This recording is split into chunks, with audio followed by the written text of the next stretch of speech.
Iya, kalau tadi kemudian Bang Saur bilang ini harus dihukum mati, ini karena sudah jiwanya koruptor sudah mati, jadi memang sudah tidak ada formula yang tepat lagi. Kalau tadi kemudian Bang Freddy sampaikan, nampaknya harus dibikin malu dengan sanksi sosial. Apakah ini tepat? Kita ingin tahu formulasi yang tepat agar koruptor ini jera, Mas Kurnia. Iya, yang pertama supaya pemirsa juga paham ya, dalam konteks pidana korupsi itu sebenarnya pidana mati atau hukuman mati itu dimungkinkan. Di dalam kitab Undang-Undang Hukum Pidana, pasal 10 itu kan ada pidana pokok, pidana tambahan. Satu di antara pidana pokok itu adalah pidana mati. Dan kalau kita bicara tentang hukuman mati, maka kita bicara pasal 2 ayat 2 Undang-Undang Tipikor. Di sana disebutkan secara spesifik, seseorang dapat dikenakan pidana mati dalam keadaan tertentu. Namun yang harus dipahami, tidak semua jenis korupsi dapat dijatuhi pidana mati. Jenis korupsi itu ada 7 di dalam Undang-Undang Tipikor, satu di antaranya adalah pasal kerugian keuangan negara, pasal 2 dan pasal 3. Di sanalah bisa disematkan pidana mati kepada pelaku korupsi. Itu pun dalam keadaan tertentu. Ada 4 kondisi keadaan tertentu yang disebutkan dalam peraturan perundang-undangan. Yang pertama, negara dalam keadaan bahaya. Kemudian yang kedua, korupsi dalam bencana alam. Kemudian yang ketiga, pengulangan atau residivis pelaku korupsi. Kemudian yang keempat, krisis ekonomi. Jadi sebenarnya pembentuk undang-undang ketika menyusun pasal 2 ayat 2 ini membuat syarat yang amat sangat ketat. Misalnya kalau kita ambil contoh kasus konkret yang sudah berkekuatan hukum tetap, ada kasus dulu, kasus Bansos, Juliari Peter Batubara. Apakah Juliari itu bisa dikenakan pidana mati? Secara hukum normatif tidak bisa. Sekalipun memang kalau kita melihat yang bersangkutan atau pelaku melakukan kejahatan di tengah kondisi sosial yang sedang porak-poranda, tapi pasal yang disematkan adalah pasal suap menyuap. Jadi kalau saya merefer misalnya dalam kontekstual saat ini, pernyataan dari pimpinan penegak hukum, ada korupsi yang menyentuh kuadriliun misalnya, lebih dari 1.000 triliun dapat dikenakan pidana mati, syarat mana yang terpenuhi? Jadi pada konteks hukum normatif, pidana mati bisa dijatuhi, tapi syaratnya seperti apa? Yang jadi problem sekarang adalah apakah pidana mati menjadi obat mujarab untuk memberikan efek jera bagi pelaku korupsi? Saya pribadi menganggap kejahatan korupsi itu kan akarnya adalah kejahatan ekonomi.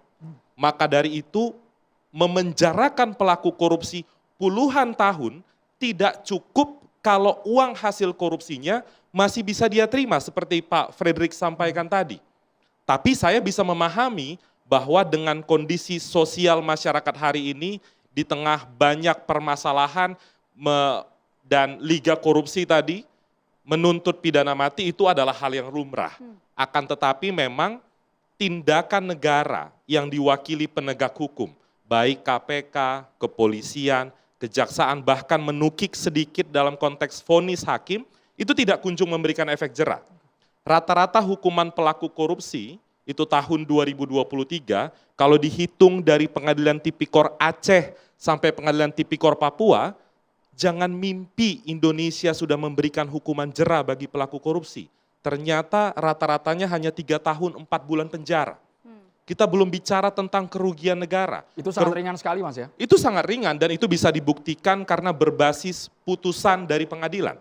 Kita kalau bicara tentang kerugian negaranya mencapai 56 triliun, maka pertanyaan refleksinya adalah berapa sih yang kembali ke negara? Apakah sampai 50 triliun? Tidak sampai. Yang kembali ke negara kisaran 7 sampai 8 triliun. Jauh sekali. Berarti apa? Ada 48 triliun yang menguap tidak tahu juntrungannya kemana. Maka dari itu kalau saya misalnya masuk dalam kasus konkret, misalnya kasus Pertamina yang sekarang diusut oleh Kejagung, maka kita harus kritis. Jangan hanya puas terhadap konferensi pers penetapan tersangka, tapi kita harus tagih, tolong sampaikan kepada masyarakat, berapa sih kejaksaan yang sudah berhasil kembalikan dana ke negara? Ada banyak kasus, ada kasus Jiwasraya, diklaim kerugiannya lebih dari 10 triliun. Ada kasus Asabri, tapi masyarakat terbatas bertepuk tangan saat seseorang dipenjara. Tapi kita lupa untuk menanyakan kepada penegak hukum, tolong sampaikan demi transparansi dan akuntabilitas, tolong sampaikan berapa yang sudah kalian kembalikan ke negara.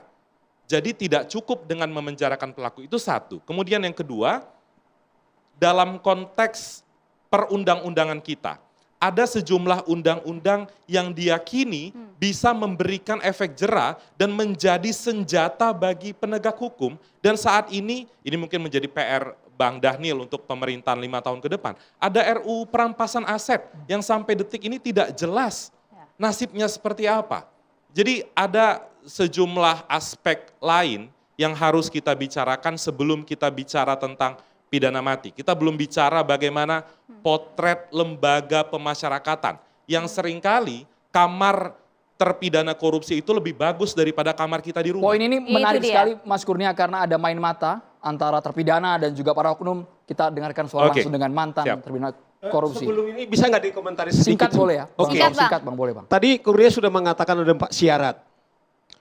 Dan juga mengakui ternyata hukuman kepada para koruptor itu ringan sekali. 4 syarat yang dibilangin soal ekonomi. Andro tahu nggak detik ini? Seseorang bisa kerja saat ini.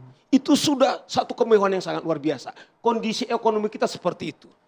Kedua, kalau kita merefer soal misalnya Pertamina, mulai tahun 2018, itu dalam keadaan kita COVID. Dan ketiga, yang dirugikan itu seluruh Indonesia. Kita defisit anggaran APBN sekarang ini. Artinya kalau kita biasa-biasa, nothing. Oleh karena itu pasal 2 ayat 2 yang dibilang Kurnia, menurut saya ini sudah memenuhi syarat. Sudah Kalau layak, kita ya. mengharapkan supaya ada deterrent effect gitu loh. Oke. Karena sudah memenuhi syarat gitu. Bang Peter Silio Kapela. Gini, kalau kita bicara tentang negara yang menerapkan hukuman mati bagi para koruptor, itu ada beberapa negara yang memakai hukuman itu. Yang pertama itu China, yang kedua Vietnam, kemudian Korea Utara, Thailand, Kamboja. Itu beberapa yang menerapkan hukuman itu. Walaupun Thailand sendiri belum pernah menerapkan hukuman mati bagi para koruptor di negerinya, tapi tetap ada pasal itu. Tadi Mas Kurnia ngomong bahwa ada keadaan tertentu yang bisa menerapkan hukuman mati itu. 4 hal. Ya, jadi tidak serta-merta bahwa orang yang dituduh korupsi pasti dihukum mati. Itu satu. Yang kedua, hukum Indonesia ini kadang-kadang isu itu dipakai untuk menyingkirkan lawan politik. Dulu zaman Orde Lama kalau orang nggak ikut Nasakom maka itu bisa dikriminalisasi, ya, masuk penjara. Zaman Orde Baru itu isu PKI untuk menyingkirkan lawan politik. Bagi orang yang terkena isu PKI, dia nggak PKI, lahir di atas tahun 65, bapaknya PKI, dia bisa tersingkirkan. Kemudian dia tidak PKI, bapaknya tidak PKI, tapi teman sehari-hari anak PKI, maka dia bisa disingkirkan dengan isu seperti itu. Hari ini isu 2 itu tidak gitu laku lagi. Yang paling mudah menyingkirkan lawan politik